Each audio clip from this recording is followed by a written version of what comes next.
കൃഷ്ണ നാരായണ നാരായണ നാരായണ. ബാലീവധം. ഈ കഥ, ബാലി വളരെ കരുത്തനായ മനുഷ്യനായിരുന്നു. അതേപോലെ തന്നെ അദ്ദേഹത്തിന് അഹങ്കാരവും വളരെ കൂടുതലായിരുന്നു. അത് അദ്ദേഹത്തെ അന്ധനാക്കി എന്നുള്ളതാണ് ഈ കഥയിൽ നിന്ന് മനസ്സിലാക്കാനുള്ളത്. അതിൻ്റെ ഉദാഹരണം, മാനവരാജാവായ ബാലി സ്വന്തം സഹോദരനായ സുഗ്രീവനെ തെറ്റിദ്ധരിച്ച് നാട്ടിൽ നിന്ന് പുറത്താക്കുകയും മാത്രമല്ല അദ്ദേഹത്തിൻ്റെ പത്നിയെ കൈക്കലാക്കുകയും ചെയ്തതോടെ ബാലി അധർമ്മത്തിൻ്റെ പാതയിലായി എന്ന് പറയാമല്ലോ.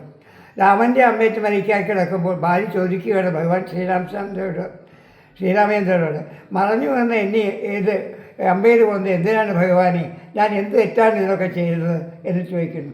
അപ്പോൾ ഭഗവാൻ പറയുന്ന മറുപടി ഇങ്ങനെ: ധർമ്മം ലംഘിക്കുന്നതിനെ ശിക്ഷിക്കാൻ ഏത് മാർഗവും സ്വീകാര്യമാണ്.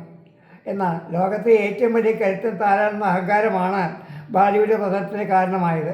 എത്ര വലിയ അധികാരവും ശക്തിയും ഉണ്ടെങ്കിലും അത് മറ്റുള്ളവരെ ഉപയോഗിക്കാൻ പാടില്ല. അങ്ങനെ ചെയ്താൽ അത് അവനവനെ തന്നെ നശിപ്പിക്കുമെന്ന് ഈ കഥയിൽ നിന്ന് നമുക്ക് മനസ്സിലാക്കാം. ഹരേ കൃഷ്ണ. ഗുരുവായൂരപ്പ.